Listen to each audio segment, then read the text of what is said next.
TV7 Israel News is made possible thanks to your generous donations. Shalom, good evening. This is TV7 Israel News broadcast to you from Jerusalem. Prime Minister Benjamin Netanyahu asserts that Israel and the United States see eye to eye on how to reshape the Middle East. Lebanon voices outrage over Israel's decision to maintain IDF forces in 5 separate positions in southern Lebanon. Tehran lashes out at the United States for warning Iran over its efforts to attain nuclear weapons. The United States and Israel are closely aligned on regional challenges as Jerusalem and Washington are working to reshape the volatile region.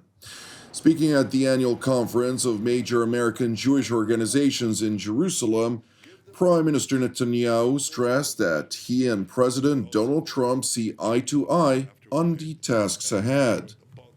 How do we complete the change in the Middle East? We have the greatest friend of Israel in the White House now. We see eye to eye on the main tasks that we have to accomplish, and we're in a position to change the Middle East and give Israel the kind of horizon, the kind of hope, the kind of security, and the kind of peace that would have been unimaginable, and in fact was unimaginable from the day of the founding of the State of Israel.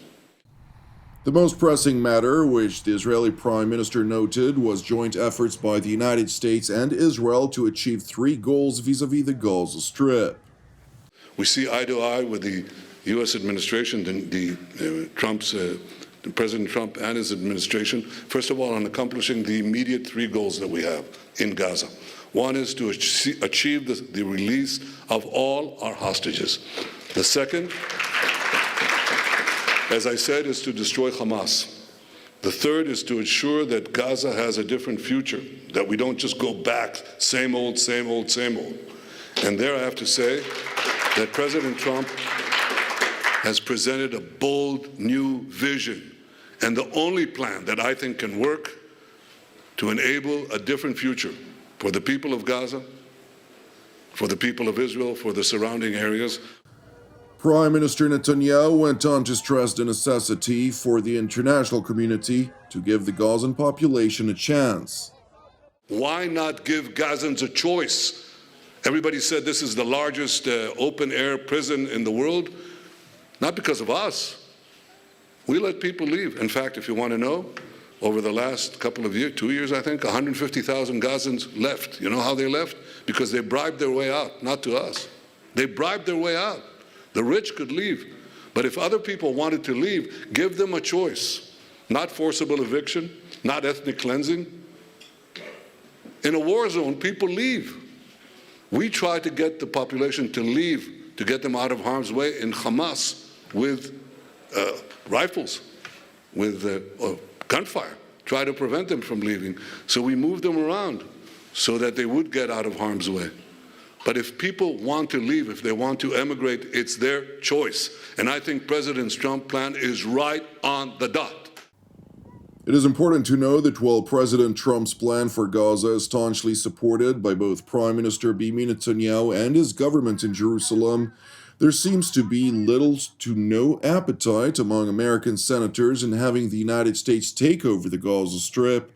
This was made explicitly clear by Senator Lindsey Graham, who currently heads a delegation of bipartisan senators to Israel. So once you find out who wants to stay after they've given a chance to leave, the Palestinians, what do you do next? Well, I've been working for 2.5 years on a solution to the Palestinian file that Israel can live with and the Arab world can support. Bottom line is that no one expects Israel to do any kind of deal regarding Gaza or the West Bank that would lead to another October 7th.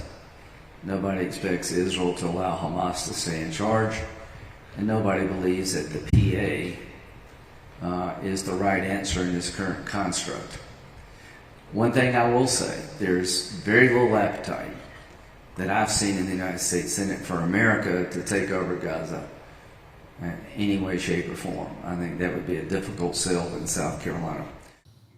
Senator Richard Blumenthal, for his part, highlighted an alternative Arab initiative, which the King of Jordan apparently convinced him would provide realistic prospects to the region.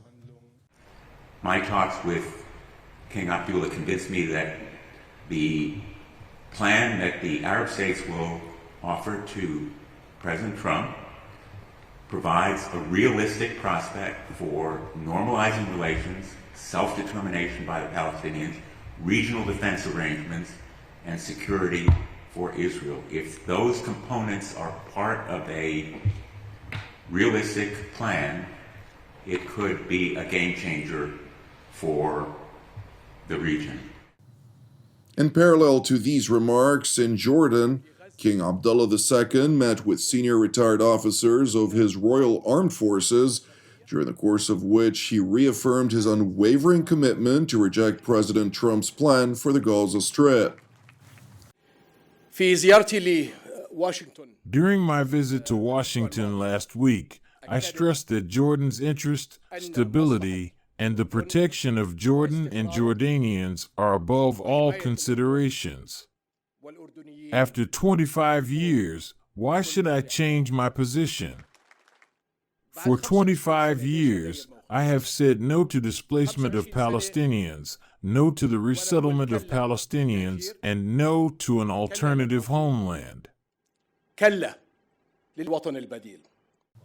Returning to Netanyahu's speech to the conference of major American Jewish organizations, during the course of which he addressed Israel's stance vis-à-vis the ceasefire with Lebanon.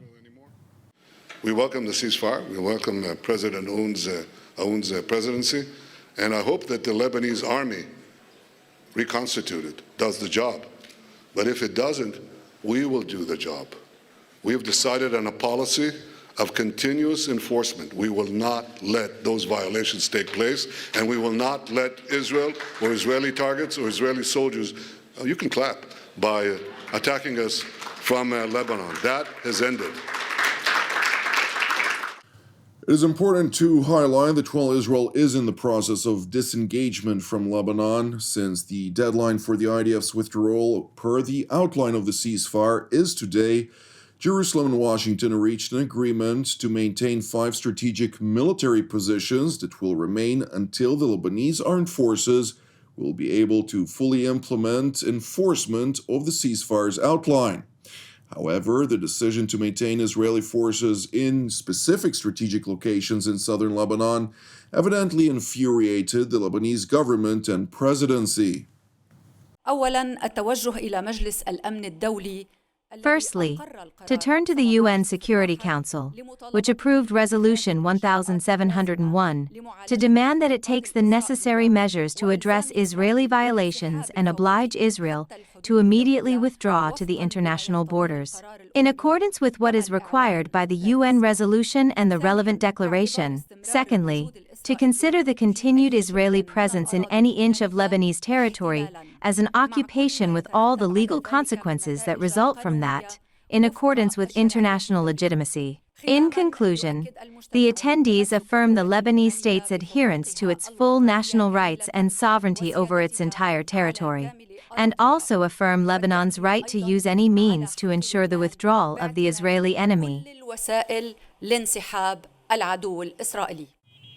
While Lebanon voiced outrage over Israel's continued deployments, its legal rhetoric will not hold sway unless it proves its commitments to fulfill the outline of the ceasefire by enforcing it throughout southern Lebanon and beyond, and to ensure that the Islamic Republic of Iran does not regain its foothold in the country. Returning to Jerusalem, where Prime Minister Benjamin Netanyahu also reaffirmed Israel's commitment, which is closely aligned with the Trump administration, not to allow Iran attain nuclear weapon capabilities. They are a threat to Israel, a threat to every country in the region, and a threat beyond our region because they're the greatest sponsor of terror in the world.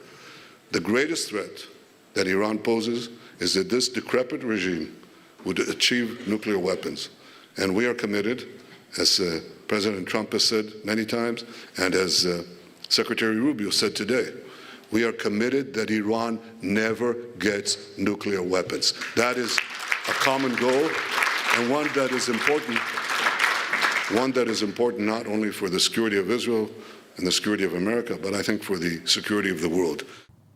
Meanwhile, in Tehran, Iran's foreign ministry spokesman Ismail Baghei redefined the term hypocrisy when he voiced the Ayatollah regime's outrage over Israeli and American threats over its nuclear weapons aspirations. Moreover, Baghei stressed that the United States cannot claim to want to pursue diplomacy, all the while threatening that if dialogue fails, all options are on the table. You cannot threaten to destroy on one hand and claim to support dialogue and negotiations on the other. Threatening others is a blatant violation of international law and the UN Charter.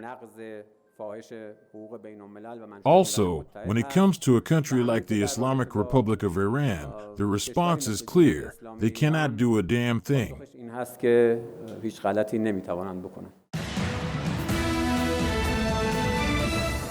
Thank you for watching TV7 Israel News. As ever, pray for the peace of Jerusalem and redemption of Israel.